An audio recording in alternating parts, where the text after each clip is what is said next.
Greetings, YouTube. Today I'm going to review another Pathfinder role-playing game supplement, also from Alluria Publishing. And full disclosure, I was given this by one of the people who works for them as a gift, so be aware that I have received at least this as compensation. The product is the Creepy Creatures Bestiary of the Bizarre, and it fits into the same universe as the last Alluria product I reviewed, the Remarkable Races. So there are references to the races that are from that book in this product.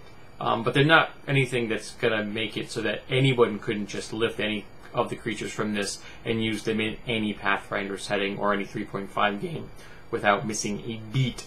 I'm going to just flip through the book and take a gander at some of the things that really stuck out to me. The first one are the Adhesias, which are a strange, monstrous humanoid that is a kind of a combination of spiders and owls. And it sounds odd. They're really good climbers. They see really well at night. And to me, it just really smacked of someone's campaign. That somebody built these for their home campaign, and then they eventually worked their way into the product. And they made me smile, because they kind of made me think of the original first edition kind of monsters. Nice little race, quite useful if you want to have something unusual for a background, for an underground kind of setting. Then we have the Hawk Ape, which is a fusion of ape and bird, much like the Owl Bear is a combination of the owl and a bear. And they're ape-like, they climb, they have a land movement, but they also have a glide. But their glide is a 1-for-1 ratio. So for each foot of movement this way, they go down 1 foot this way. So they glide at a 45-degree angle. That's not really gliding so much as falling with style. But again, they kind of made me smile. The Archituthians is a humanoid race, kind of a humanoid squid. This one confused me slightly, because why couldn't you just have an intelligent squid? Squid have limbs, they're alien, they're already Cthulhu-like. I don't think making them a humanoid squid brought anything to the game. I think they would have been better just as a little something different in squids that you just wouldn't expect. In fact, I think it might even be more of a surprise because they didn't look like anything but a squid. You wouldn't necessarily expect them to be fully sentient.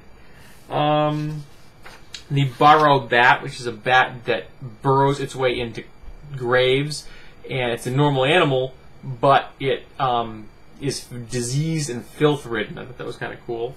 The beachcomber, which is a aquatic creature that sends tentacles out onto the beach to look for things. So that's kind of Cthulhu-like, which I found quite entertaining. The cranium beetle, which goes after people's skulls, clamps onto them with pincers, and then tries to bore a hole through them. That's not nice. Entertaining, but not nice. There is the buzzbird, a bird which has the ability to cut into trees, and it's for the purposes of feeding and such, which was kind of a cool, like basically a flying buzzsaw. The Quill Cat illustration right here, which is very cool. Let me show you that one. There you go. Which is a apex predator with large quills on its body, which I thought was kind of interesting, out of the ordinary. The corpse worm, which is intelligent, nasty worm.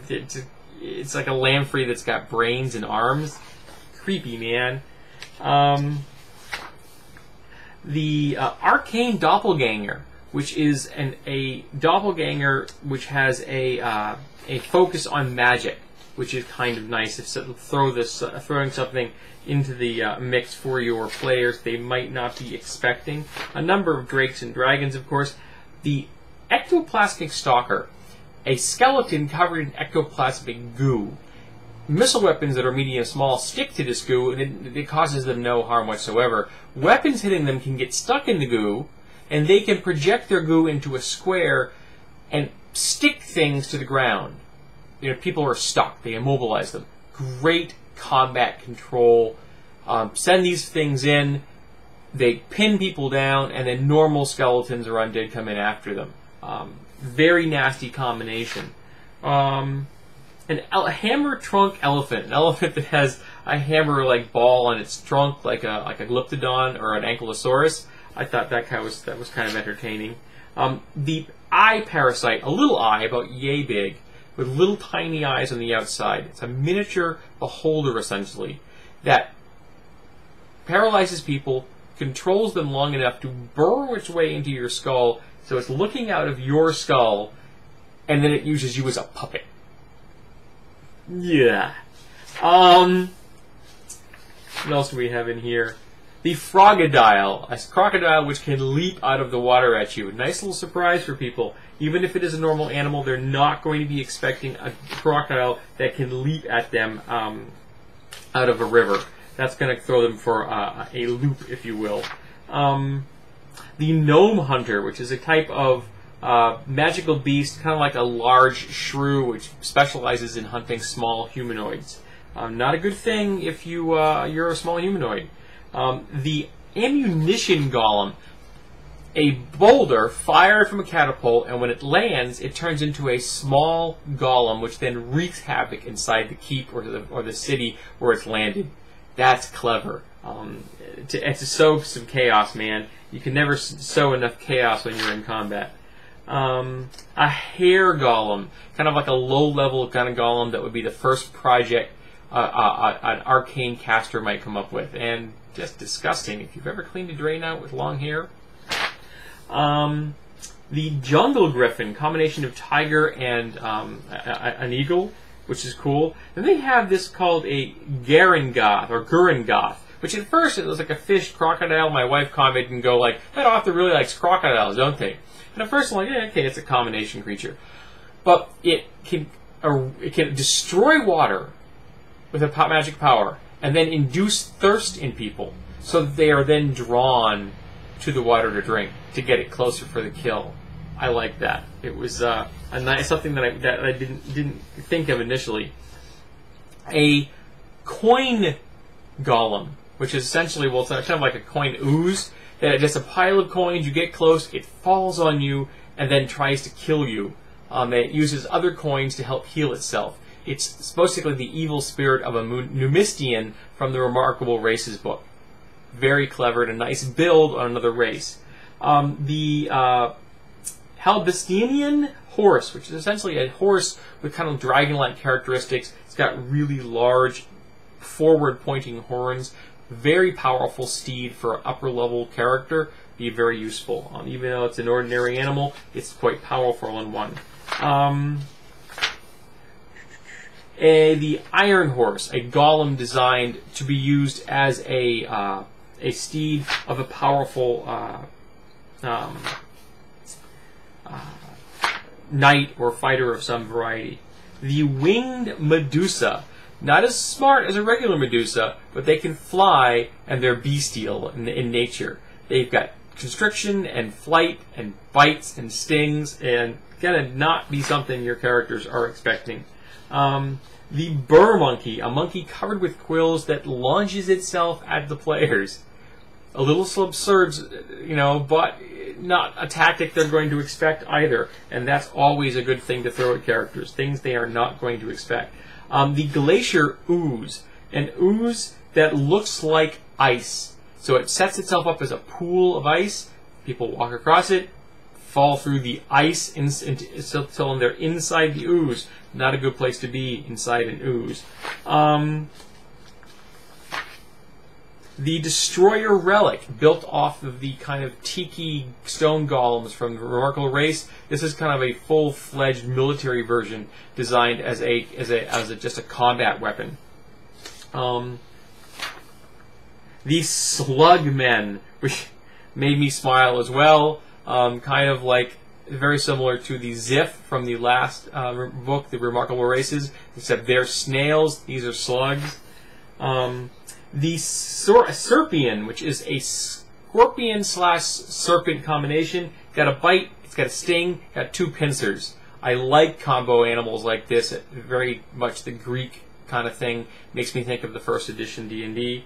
And again, I like that quite a bit.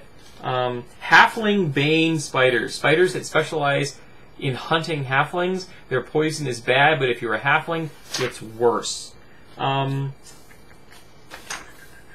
The Tree Fang, which is a tree that has the ability to, well, first of all, it has the ability to move, which is kind of cool, but it has a cloud of leaves attack, so it's basically firing razor-sharp leaves at people, which is just nasty. The Heel Turtle, a large turtle that rams ships with a big bone ridge on its back to sink them so that it can then eat the squishy things that fall out of the ship as it sinks. Giant Virus, essentially a small-sized virus which attacks things and infects them with a really virulent disease at the same time. Sorry, my fingers are a little slick. Now, one thing that they had is the Shadow Step Wolf. Now, the Shadow Step Wolf is the last monster in the book.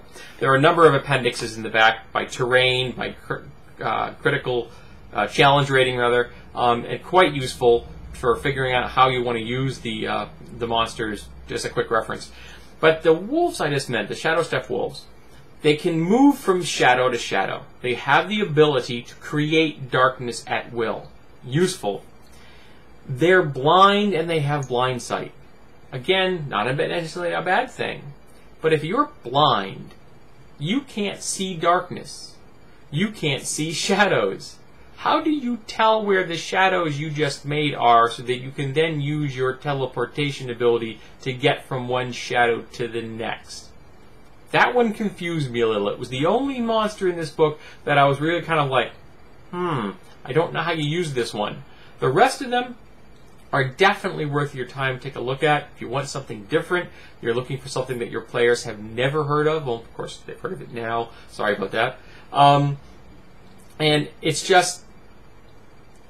It just made me really think of some of the first edition monsters that I read about 30 years ago, except they have better stats because it's for the Pathfinder system and better art. And it was well worth my time. I realized it was free, but it was well worth my time to read, and I recommend it as a purchase to anyone who's looking for a monster. And speaking of monsters, have a flounder.